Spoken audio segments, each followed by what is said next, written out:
Assalamualaikum dan salam sejahtera kepada doktor. Kami dari kumpulan 2 akan memetakan tugasan berkumpulan iaitu membina 2 kes berdasarkan profesional keguruan dengan rujuk kepada Akta dan Peraturan Pendidikan 1996. Ahli kumpulan 2 terdiri daripada saya sendiri, Nur Rosna Aranisa binti Rosmi 269429, Stephanie N. anak perempuan Lowry 269437, Hok Hau 271589 dan Erna Nur Hazwani binti Razali 271817. Isu-isu yang dipilih oleh kumpulan kami, yang pertama, penggunaan media sosial yang tidak mengikut peraturan sebagai seorang guru, dan yang kedua, penyalahgunaan kuasa untuk keuntungan peribadi. Isu yang pertama iaitu penggunaan media sosial tidak mengikut peraturan sebagai seorang guru. Cikgu D merupakan seorang guru muda yang baru sahaja ditempatkan di sekolah T. Beliau baru sahaja 3 bulan mengajar di sekolah tersebut dan mula disenangi oleh para pelajarnya. Satu hari, Cikgu D telah membuat turun satu aplikasi media sosial iaitu TikTok dan beliau mula berasa teruja untuk menggunakannya. Beliau berhajat untuk membuat siaran langsung ketika mengajar di dalam kelas bagi mempertontonkan aksi pengajaran beliau kepada para pengikutnya. Kejadian tersebut berlaku dan salah seorang pengguna media sosial yang merupakan ibu kepada salah seorang pelajar di sekolah tersebut telah melihat siaran langsung itu. Ibu kepada pelajar tersebut telah menangkap gambar siaran langsung itu untuk dijadikan bukti atas tingkah laku guru tersebut dan ingin melaporkannya kepada pengetua sekolah. Selain itu, Cikgu D juga telah memuat naik beberapa keping gambar para pelajarnya sewaktu sesi pengajaran dan pembelajaran berlangsung tanpa meminta kebenaran daripada para pelajarnya dan juga ibu bapa mereka. Cikgu D berasa teruja apabila gambar yang dimuat naiknya menerima sukaan yang banyak daripada pengikutnya di TikTok dan menerima komen-komen yang positif. Hal ini telah membuatkan Cikgu D sering memuat naik hantaran gambar dan video mengenai para pelajarnya. Setelah mendapat laporan, pengetua sekolah telah memanggil cikgu tersebut untuk disoal siasat dan guru tersebut telah diambil tindakan tata tertib oleh pihak sekolah kerana ia telah melanggar garis panduan etika perguruan yang telah ditetapkan oleh Kementerian Pendidikan Malaysia. Soalan yang pertama, berdasarkan isu ini, apakah kesalahan yang sering dilakukan oleh para guru apabila menggunakan platform media sosial? Yang pertama ialah batas di antara nilai pribadi dan profesional keguruan menjadi semakin kabur. Ini kerana penggunaan media sosial semakin meluas pada masa kini menyebabkan kita tidak sedar bahawa penggunaannya telah mendatangkan kesan yang buruk pada diri. Dan yang kedua, kita sering melihat guru-guru membuat siaran langsung ketika sesi pengajaran dan pembelajaran berlangsung. Mereka mempertontonkan aksi pengajaran dan pembelajaran kepada pengikutnya serta membuat naik beberapa keping gambar suatu sesi pengajaran dan pembelajaran berlangsung tanpa meminta kebenaran daripada ibu bapa dan juga para pelajar mereka. Cikgu kemaruk buat live TikTok ketika mengajar dalam kelas. Netizen tegur mata, asyik tengok skrin. KPN larang, janji akan siasat. Menurut laporan M-Star Online, terdapat seorang cikgu sedang ligat membuat siaran langsung untuk mempertontonkan kepada khalayak umum sesi pengajarannya di TikTok dan mendapat perhatian dan juga kecaman daripada warganet dan juga Kementerian Pendidikan Malaysia. Sebagai seorang guru yang mempunyai nilai kepribadian yang tinggi, guru tersebut perlulah peka dan mempunyai tahap kerasionalan yang tinggi sebelum membuat apa-apa tindakan atau menyiarkan sesuatu perkara dalam media sosial kerana ianya boleh mengundang pelbagai perspektif sama ada positif ataupun negatif. Namun begitu, sebagai seorang guru haruslah diingatkan bahawa seorang guru wajib untuk mematuhi garis panduan yang telah ditetapkan berdasarkan etika penggunaan media sosial yang telah ditetapkan oleh Kementerian Pendidikan Malaysia. Soalan yang kedua, bagaimanakah keadaan ini boleh menjadi pelanggaran undang-undang atau dasar pendidikan lain? Yang pertama, perkara yang dilarang oleh guru apabila menggunakan media sosial.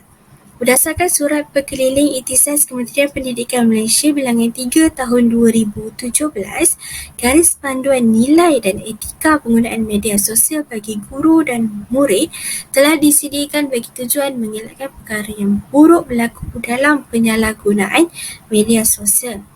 Misalnya, dalam Berkeliling Ikhtisas tersebut, guru dilarang untuk menggunakan media sosial untuk tujuan peribadi sama ada dengan menggunakan peralatan komputer atau alat kemudahan yang disediakan oleh pejabat ataupun menerusi peralatan peribadi. Dan yang kedua, prinsip-prinsip penggunaan media sosial bagi urusan rasmi ataupun peribadi. Menurut Akta Rahsia Rasmi 1972, Peraturan-Peraturan Pegawai Awam, Kelakuan dan Tata Tertib 1993, Tata Susila Profesi Keguruan Malaysia, Akta Komunikasi dan Multimedia 1998 dan juga Akta Perlindungan Data Pribadi 2010. Akta-akta ini perlulah diikuti ataupun perlulah dipatuhi oleh seorang guru untuk mengelakkan berlakunya kejadian yang buruk dalam penggunaan media sosial. Okey, bagi soalan ketiga pula adalah dalam isu ini, apakah kesan negatif yang berpotensi kepada pelajar dan komuniti sekolah? Yang pertama adalah privasi dan keselamatan pelajar tersebut akan terancam. Dan hal ini ia akan mendorong golongan individu yang tidak bertanggungjawab dan punya niat buruk ke atas pelajar tersebut untuk melakukan perkara-perkara yang tidak baik. Sebagai contoh, penculikan, rogol maupun gangguan seksual terutama sekali kepada pelajar perempuan. Dan yang kedua adalah imej pihak sekolah akan tercemar dan terjejas. Hal ini kerana guru tersebut merupakan kaki tangan sekolah yang bekerja dan mengajar di sekolah tersebut. Golongan ibu bapa dan masyarakat akan memandang serong dan beranggapan bahawa pihak sekolah tidak menegur ataupun tidak mengambil tindakan ke atas tindakan guru tersebut yang sememangnya salah di sisi undang-undang dan di dalam etika keguruan. Okey, bagi soalan 4 pula adalah apakah tindakan yang akan menghasilkan keputusan yang lebih positif ataupun apakah langkah proaktif yang boleh diambil ataupun ada pertimbangkan sebagai seorang guru. Yang pertama adalah guru tersebut perlu meminta maaf kepada pelajar, ibu bapa dan pihak sekolah. Hal ini kerana guru tersebut telah menandakan privasi dan imej pelajar serta sekolah tersebut di dalam siaran langsung TikTok, memuat naik gambar ataupun video melalui aplikasi media sosial seperti contoh Facebook ataupun Instagram. Dan hal ini bagi memastikan bahawa privasi dan imej pelajar serta pihak sekolah tidak terus tercemar ataupun dipandang serong oleh golongan masyarakat luar terhadap sekolah tersebut. Yang kedua adalah guru tersebut perlu meneliti dan mengikuti garis panduan yang telah ditetapkan oleh Kementerian Pendidikan Malaysia. Sebagai contoh, Surat Berkeliling Ikhtisas Bilangan 3 tahun 2017, iaitu berkaitan dengan garis panduan nilai dan etika penggunaan media sosial bagi guru dan murid supaya guru dan murid tidak menyalahgunakan kemudahan media sosial yang ada ke arah yang negatif ataupun yang boleh menjejaskan etika seseorang guru di sekolah pada masa hadapan. Selamat sejahtera, nama saya Stephanie Anak Perempuan Lawrence, nombor matrik 269437. Isu yang kedua adalah isu penyalahgunaan kuasa untuk keuntungan peribadi. Encik B ialah seorang pentadbir sekolah di mana beliau merupakan pengetua bagi sebuah sekolah menengah di daerah Pendang. Beliau merupakan seorang penjawat awam yang paling lama berkhidmat dalam bidang pendidikan. Di samping, Encik B pernah memenangi pelbagai anugerah khas pengetua beberapa kali sepanjang memegang jawatan selaku pengetua sekolah. Dalam pada itu, beliau turut dinobatkan sebagai pemimpin yang efektif disebabkan pencapaian yang dinamik dalam kerjaya tersebut. Namun, pada suatu hari, Encik B telah menerima panggilan dan beliau diminta hadir ke Pejabat Pendidikan Daerah untuk memberi keterangan tentang perbelanjaan tahunan bagi sekolah berkenaan. Dalam keterangan tersebut, beliau didapati menyalahgunakan kuasa dan melanggar kod etika keguruan di mana Encik B membelajarkan wang peruntukan untuk kegunaan peribadi. Situasi ini menjelaskan Encik B gagal menunjukkan bukti pengkreditan wang sebanyak RM10,000 daripada pejabat pendidikan daerah. Selain daripada itu, dengan menyalahgunakan kuasa sebagai pentadbir sekolah, beliau turut menyediakan dokumen yang palsu untuk menyembunyikan perbuatan daripada pihak sekolah. Akhirnya, Encik B telah mengakui terhadap perbuatan tersebut dan beliau telah ditahan oleh pegawai SPRM atas tuduhan pecah amanah. Soalan pertama, berdasarkan isu ini, apakah penyalahgunaan kuasa sebagai seorang guru yang berlaku di Malaysia? Pendidikan di Malaysia adalah salah satu inisiatif yang konsisten bagi memperkembangkan pencapaian akademik para pelajar tanpa mengira kaum dan latar belakang berasaskan konsep keseimbangan dari segi jasmani, emosi, rohani dan juga intelek. Namun begitu, terdapat kewujudan isu-isu yang melanggar etika dan profesionalisme keguruan yang telah sedia termaktub di Malaysia. Antara salah satu isu hangat pendidikan yang berlaku di negara ini adalah penyalahgunaan kuasa sebagai seorang guru sekolah sama ada disedari atau tidak disedari. Jika dilihat dari perspektif lain, pihak sekolah yang terlibat adalah dalam kalangan guru di samping pentadbir sekolah. Sebagai contoh yang konkret dan relevan, terdapat pentadbir sekolah yang menyalahgunakan kuasa dalam hal kewangan. Menurut berita Metro, salah seorang guru besar di Alustar Kedah telah ditahan disebabkan salah guna kuasa beli barang sekolah. Dalam pada itu, penyalahgunaan kuasa adalah termasuk kegiatan yang tidak wajar di samping bertentangan dengan etika dan profesionalisme keguruan seperti mengambil kesempatan untuk kehendak sendiri. Soalan kedua, bagaimanakah keadaan ini boleh menjadi pelanggaran undang-undang atau dasar pendidikan lain? Menurut Peraturan 4 dalam Peraturan Pelajaran Disiplin Sekolah 1959, pengetua adalah orang yang bertanggungjawab ke atas disiplin sekolah dan bagi maksud itu hendaklah mempunyai kuasa ke atas guru-guru dan murid-murid di sekolah itu. Berdasarkan isu penyalahgunaan kuasa dalam kalangan pihak sekolah, keadaan ini boleh menjadikan pelanggaran dari sisi undang-undang atau dasar pendidikan lain adalah disebabkan gaya pengurusan dalam organisasi di samping persekitaran kerja. Hal ini dikatakan demikian kerana perbuatan ini sering berlaku kerana pihak sekolah iaitu guru besar yang tidak bersikap profesional berada dalam persekitaran yang kurang kondusif, tidak mengambil berat tentang kehendak sekolah dan pelajar. Dalam situasi ini, pihak berkenaan melakukan kesalahan yang bertentangan dengan Akta Pendidikan 1996 dan Surat Pekeliling Ikhtisas bilangan 10/2001 yang menjelaskan tentang amanah dan kod etika keguruan yang harus diaplikasikan dalam kehidupan seharian. Ketidak demikian, penyalahgunaan kuasa tersebut sememangnya memberi kesan kepada perkembangan sekolah dan amanah diri dari semasa ke semasa. Berdasarkan garis panduan kewangan sekolah, pentadbiran harta dan kewangan sekolah adalah tertakluk pada peruntukan yang terdapat di bawah Akta Pelajaran 1961 dan Accounts and Audit Rules 1962. Di bawah peruntukan ini, pihak sekolah dikehendaki menyimpan akaun-akaun dan rekod-rekod lain yang berkaitan dengan sempurna dan juga tepat. Penyata kewangan tahunan berkenaan tahun kewangan yang baru perlulah dikemukakan kepada pihak audit tidak lewat daripada 31 Mac pada setiap tahun.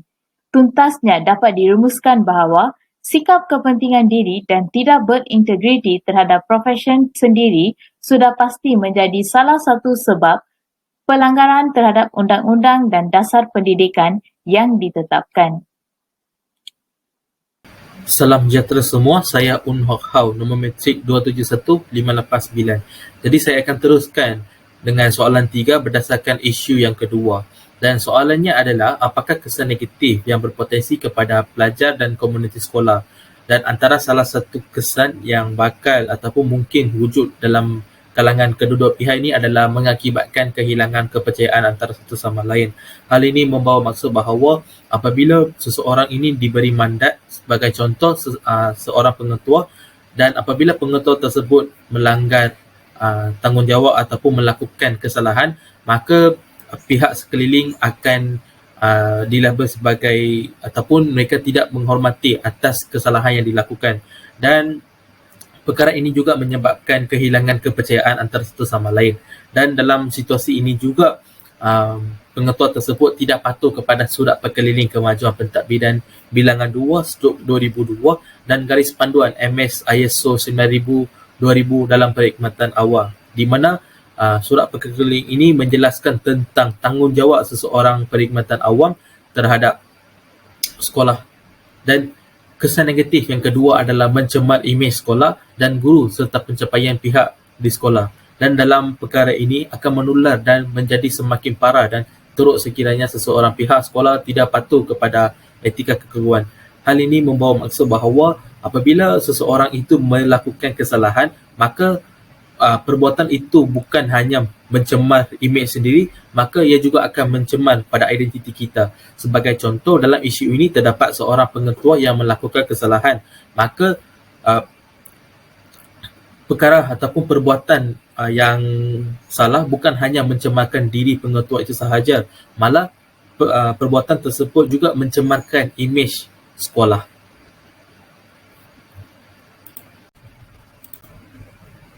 Seterusnya, soalan yang terakhir bagi isu kedua adalah apakah tindakan yang akan menghasilkan keputusan yang lebih positif atau apakah langkah proaktif yang boleh anda pertimbangkan sebagai seorang guru?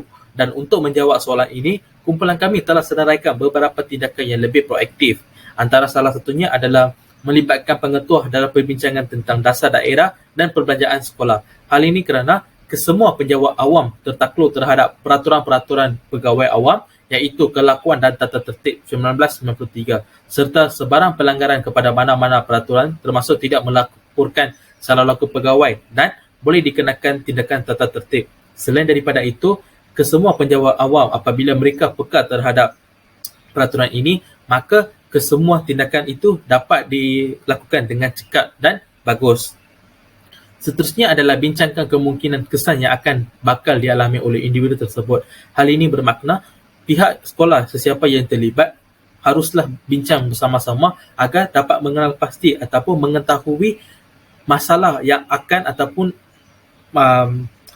kesan yang bakal dialami oleh pihak sekolah, terutamanya dalam hal-hal kewangan. Tindakan yang ketiga adalah bincangkan prosedur yang betul untuk menggunakan duit perbelanjaan tahunan bagi sekolah. Di sini, kesemua pihak sekolah termasuklah guru-guru haruslah berbincang bersama agar mengenal pasti dan mengetahui apakah prosedur yang betul dan apakah prosedur yang wajar untuk diambil untuk menggunakan duit perbelanjaan sekolah agar duit perbelanjaan ini tidak dapat menyelewengkan di semata-mata. Seterusnya adalah menyediakan konsultasi profesional untuk semua kaki tangan sekolah mengenai dasar penggunaan wang peruntukan sekolah yang diterima. Hal ini bermaksud guru-guru ataupun pihak sekolah termasuklah pentadbir sekolah yang terlibat dalam penggunaan wang sekolah ini, peruntukan sekolah, haruslah menghadiri satu konsultasi agar kesemua mereka ini dapat satu pengalaman dan juga mereka mahir dalam kegunaan perbelanjaan wang sekolah. Dan tindakan yang terakhirnya adalah perbelanjaan yang berkesan dan penggunaan wang dilakukan secara optimum memberi jaminan bahawa sekolah akan mendapat faedah. Dan bagaimana sekolah akan mendapat faedah adalah melalui merujuk kepada buku tata cara pengurusan disiplin sekolah dan surat perkeliling ikhtisas. Sekian, itu sahaja daripada kumpulan 2. Sekian, terima kasih.